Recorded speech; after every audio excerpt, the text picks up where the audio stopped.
జై శ్రీరామ్, అందరికీ నమస్కారం. వెల్కమ్ టు న్యూస్ అఖండ. నేను మీ కస్తూరి శ్రీధర్. యోగి ఆదిత్యనాథ్ హిందూ పులి, హిందూ సింహం, బెబ్బులి. ఈయన గురించి ప్రత్యేకంగా చెప్పుకోవాల్సిన అవసరం ఏమి లే. ప్రపంచంలోనే అతిపెద్ద రాష్ట్రమైనటువంటి ఉత్తరప్రదేశ్కు ముఖ్యమంత్రిగా ఆయన పనిచేస్తూ ఉన్నారు. ఉత్తరప్రదేశ్ రాష్ట్రం ఎంత ఉంటుందో తెలుసా? పాకిస్తాన్ అంత ఉంటుంది. అంటే ఒక దేశాన్ని కంట్రోల్ చేసినట్టు, ఒక దేశాన్ని పరిపాలించినట్టు అంత శక్తివంతుడు ఆయన. ఎప్పుడు ఈ గూండా రాజ్యపాలన నడిచేటువంటి ఉత్తరప్రదేశ్లో మొదటిసారి శాంతి భద్రతలను అదుపులోకి తీసుకొచ్చాడు యోగి ఆదిత్యనాథ్. అలాంటి యోగి ఆదిత్యనాథ్ గారు మొదటిసారి ఏంటంటే రాహుల్ గాంధీపై రెచ్చిపోయినాడు. రాహుల్ గాంధీను తన మాటలతో ఊచకోత కోసినాడు. ఇంక అసలు విషయానికి వద్దాం. అసలు ఏంది మ్యాటర్ అయింది అనేదాన్ని చెప్తా. ఇప్పుడు ఈ రాహుల్ గాంధీ 4 రోజుల క్రితం అమెరికా పర్యటనకు అయితే పోయినాడు. అమెరికా పర్యటనకు వెళ్ళినటువంటి ఈ రాహుల్ గాంధీ హిందువులను, భారతదేశాన్ని టార్గెట్ చేస్తా హిందువులను, భారతదేశాన్ని తక్కువ చేసి చూపించే ప్రయత్నం చేసినాడు ఈ లఫంగి లత్కోరు. భారతదేశం పరువుని ఏంటంటే అమెరికా నడి బజార్లో నిలబెట్టినాడు. ఇట్లాంటి ఏం చేయాలో మీరు ఒక్కసారి చెప్పండి, కామెంట్ రూపంలో ప్రతి ఒక్కరు తెలియజేయండి. ఇంతకుముందు కూడా ఒక వీడియోలు అడిగినా మళ్ళీ అడుగుతున్నా, ఇట్లాంటి ఏం చేద్దాం?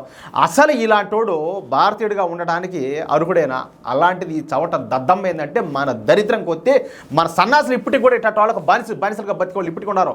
అబ్బా కాంగ్రెస్ పార్టీ పెద్ద గొప్పది, అబ్బా ఆయన పెద్ద మహాలీడర్, ఆయన మహానుభావుడు అని చెప్పి ఇప్పటికి కూడా తీర్థం తాగినట్టు తాగే వాళ్ళు ఉన్నారు. వాడిది ఇట్లాంటి ఉండే కదా.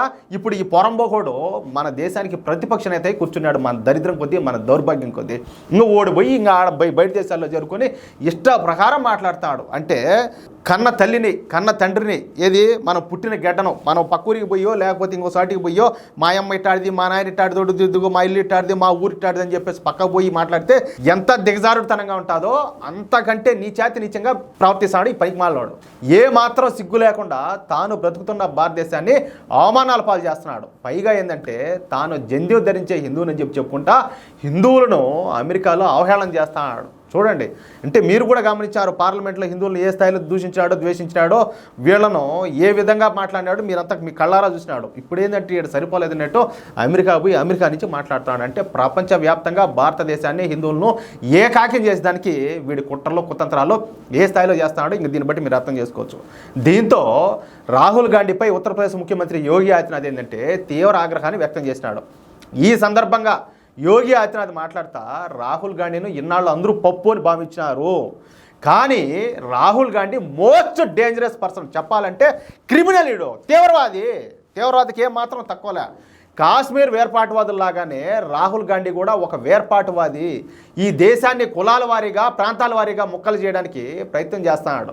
అంతేకాదు రాహుల్ గాంధీ కొన్ని వర్గాల వారికి దగ్గరవుతా వాళ్ళని హిందువులపైకి ఎగదోసేలా ప్రయత్నం చేస్తాడు. ఇలాంటి ఏం చేయాలి చెప్పండి? కాశ్మీర్లో ఉండే వేర్పాటువాదులకు, తీవ్రవాదులకు ఇంక ఈ పనికిమాలవాడికి ఇంక తేడా అయింది ఒకసారి మీరు ఆలోచించండి.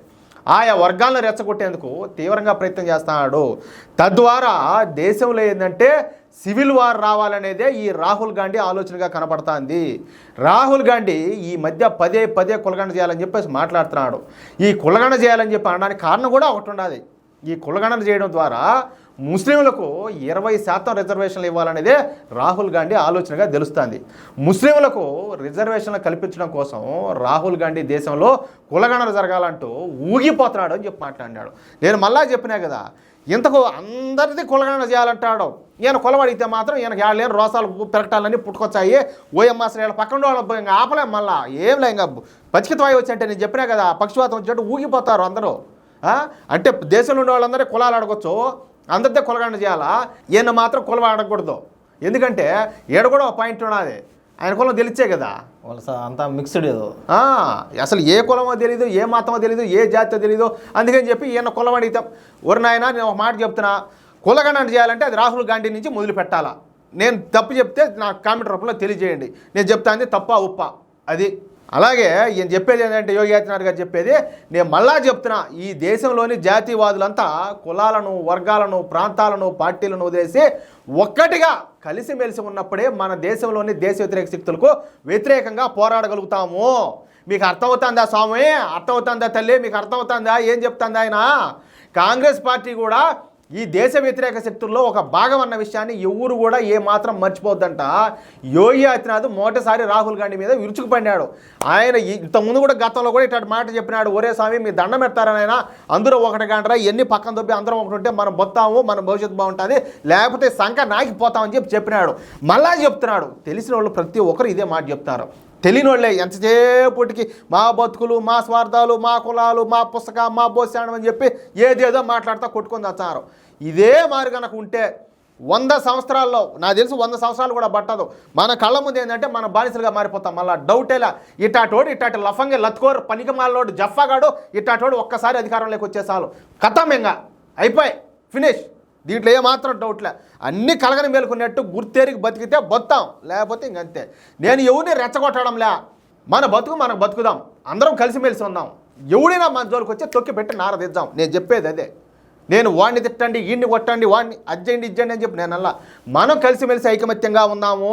కష్టం వచ్చినా, నష్టం వచ్చినా, సంతోషమైనా ఏదైనా కూడా కలిసి చేసుకుందాము అని చెప్పి చెప్తున్నా.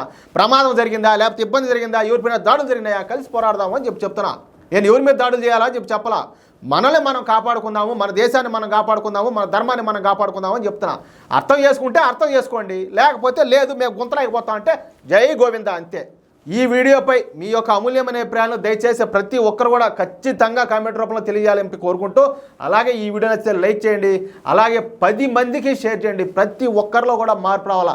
మనిషి అనేవాడు, మనిషి పుట్టినవాడు ఈ దేశం నాది, ఈ ధర్మం నాది అని చెప్పి ఫీల్ అయ్యే ప్రతి ఒక్కరిలో కూడా మార్పు రావాలా. నా వంతు ప్రయత్నం నేను చేస్తున్నా, దాని అమ్మ నా కొడుకు ఏదైతే అది అయింది అన్నట్టు. మీ వంతు ప్రయత్నం మీరు చేయండి, మేము చేసేదానికి మీ వంతు సహకారం అందించండి. అలాగే ఇంతవరకు ఎవరైనా కూడా మన ఛానల్ సబ్స్క్రైబ్ చేసుకోకపోతే దయచేసి ప్రతి ఒక్కరు కూడా మన ఛానల్ సబ్స్క్రైబ్ చేసుకోండి. ప్లీజ్ సపోర్ట్ చేయండి. జై శ్రీరామ్.